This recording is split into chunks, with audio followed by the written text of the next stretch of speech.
Hello, I'm Amber Ford, and this is my educational leadership portfolio. First of all, I'll share with you my artifact folder. All the required elements are within that. Next is my personal goals video. It shares with you where I see myself the next 1 to 5 years, next 6, 10 years, and then 10 years and beyond. This is probably something that should have been done at the beginning of my coursework, but it was created at the beginning of my practicum um, due to no fault of my own. Next is my leadership philosophy. I chose Churchill's quote, "Success is not final, failure is not fatal. It is the courage to continue that counts." I just visit about how education has changed over time and that we have failed over time, but we have taken that failure and turned it around to become better educators, and that we have been successful, but we're not done yet. We have to continue to work forward. So I felt like that was a great quote for me to work from. Next is my plan of study. It shows that I started with school law in the fall of 2020. I would not suggest anyone starting with that as their first course. I just jumped in and took something that was available. It would have been better for me to start with Introduction to School Administration. But it all worked out and we kept plugging ahead. Next is my program completion timeline of where I started. Decided to be an educator in third grade when my teacher was writing cursive writing on the board, and I've never changed my mind after that. Have been in education at the same school district for 24 years. Decided that I might need other perspectives of buildings and started interviewing in other districts. At one of those interviews, building superintendent asked me why I was not in administration, and really reflected on that for a while. So therefore, I turned down the job that he offered and started coursework in the fall of 2020. And now that's come full circle. I applied to be a building principal back at that same district, and I will be moving there next fall. And just need to finish up this coursework and take the test, and we'll get to work with that superintendent that encouraged me to do this. Next is my resume. You will see all the required elements on here as well. Um, my preschool time, my first grade time, my sixth grade time, as well as some extra activities that I have been involved in. Now, the more important items, the things that we had to complete for this practicum. First was our annotated bibliography. 33 articles seemed a little overwhelming, but I did learn that there are some topics that are consistent and things are being said the same for a reason. But I wanted to get down here to the part that I really appreciated was the operations and management of a school. As a building teacher, you know your principal wears a lot of hats, but you really don't understand that because you're not in that role. These articles really showed me the importance of being able to balance all of those tasks that a building leader will be a part of. That the building leader is a key holder, but they don't have to be the only key holder. That utilize the leadership of all other experts in your building will be necessary to be successful. Next is my activity log and spreadsheet. You'll see that I have all the required hours and have distributed throughout all the different components where necessary, which is also evident on this spreadsheet. I have my 5 district, my 10 elementary, and my seven secondary activities completed. So we'll go into the activities now. The district ones are, this first one is ethics into our mission and vision statements.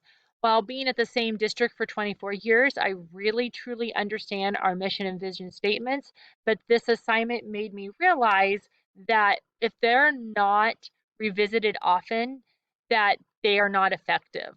That there are times to revisit those and maybe recreate or revise them with various stakeholders that so that everybody is a part of that shared vision and mission statements.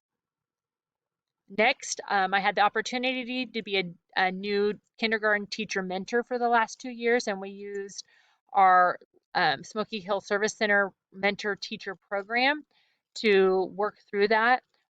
He did really well. I learned quite a bit from these classes that I was able to use with him to encourage him and help him modify what he was doing to be more successful, especially when his first year of teaching was COVID. That was really hard for him, but we worked through it, we plowed through it, and he is very successful and currently working on moving his license from a provisional to professional, and he will be a great asset to the profession. Next is an assessment tool research that I created for our district leadership team. Our district was struggling with the current assessment tool we were using K-12. It wasn't providing us the information that we were needing to be the most effective teachers that we could be. So with limited time, I volunteered to research various assessment tools. I researched them, talked to each company, as well as visited schools that were using the various tools in their buildings. So I presented that information to the district leadership team and made the recommendation that we go with FastBridge. The team also agreed that they would like to research that more, so I set up a demonstration for that team to visit with the representative from the company. And with that, we decided to move forward, and this assessment tool will be implemented for next year. Next is my FAPE infographic. It's one of those things that we feel like everybody knows. They should know, but if it's not constantly revisited, it's easy to forget the little details. So this is a great infographic to help work through that decision-making process of special education. And finally, we were able to participate in KEEP evaluations with some of our peers from Fort Hays. This allowed me to practice using that education evaluation system as well as providing actionable feedback to my peers. Next is my elementary level artifacts. This first one was just creating a chart of professional norms that we use in our building to support an effective school system. This next assignment was evaluating leadership styles. I really appreciated this assignment. I had to complete some quizzes to determine my leadership style, which really sounded true, described me to a T, but I appreciated the fact of how it showed me how my leadership styles can impact those of different leadership styles. And so from this assignment, my biggest thing is that I have to learn to be a listener sometimes and not jump in and be a fixer. And I think that's going to be vital as I move into my new role next year, is take the time to listen before I jump in to fix. Next is being a part of the early learning standards as a preschool teacher was vital to the success of the program in our district. As I said before, we are the only preschool in our district, and we just started that 4 years ago, and we are funded 90% by grants. And so putting these standards into place and being accountable for that was vital for the success of continuation of getting those grants, as well as sharing the information of these early learning standards with kindergarten and first grade teachers to continue the success of those preschool students. Throughout those standards, I learned a lot about what are my students needed. The team had bought a curriculum when we started 4 years ago, but I found it wasn't effective in meeting the needs of our students. So continued some research and visited other preschool programs and encouraged the preschool committee to purchase a new curriculum, Learning Without Tears, and it is a more comprehensive program that's more effective for our students.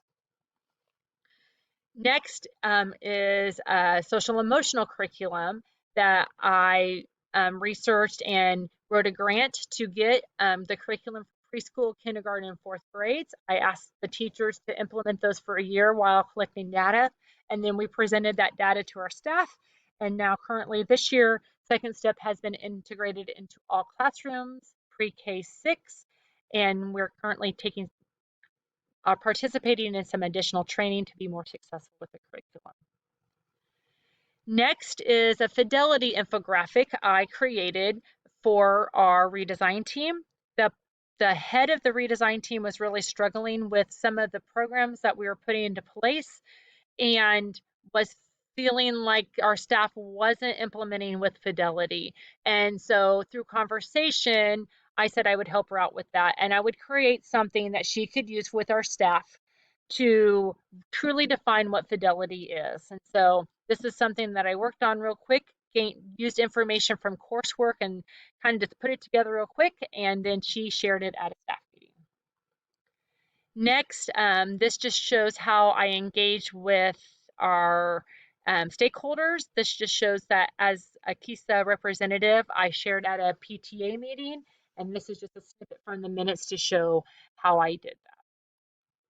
And then now, developing a master schedule. This was very interesting. I worked with another team to do this, but we learned that there are lots of variables when creating a master schedule, and you have to be flexible to make tweaks and changes when all the teachers come back and look at it, because there are always going to be a problem, and some people have to be flexible and some people are just going to have to be told that that's just how it's going to be. So developing a master schedule was quite the experience. And then finally, I was able to be a part of an interview team to replace some of our kindergarten and first grade positions. This gave me an opportunity to ask questions while making observations to how the candidate would blend in with our current staff and culture. Finally, building capacity. This focuses on what is taking place in the building while reflecting on areas of improvement. It shows that it can be challenging to change an environment, but with leadership, collaboration, flexibility, and communication, the atmosphere of the building can dramatically change, either positively or negatively. And that's kind of in our hands how we want that to take place. Finally is my secondary level activities. The first one is how teacher-led decision-making model, how that needs to be done ethically and um, and not always, it's not always jumping too quickly to a solution, making sure you're working through that process ethically. Next, for middle school and high school students of gender identity, how do we protect them and make sure that they feel respected and protected? Next was a slideshow for people first language when we're working with people with disability, how to reflect positively on interactions with those individuals.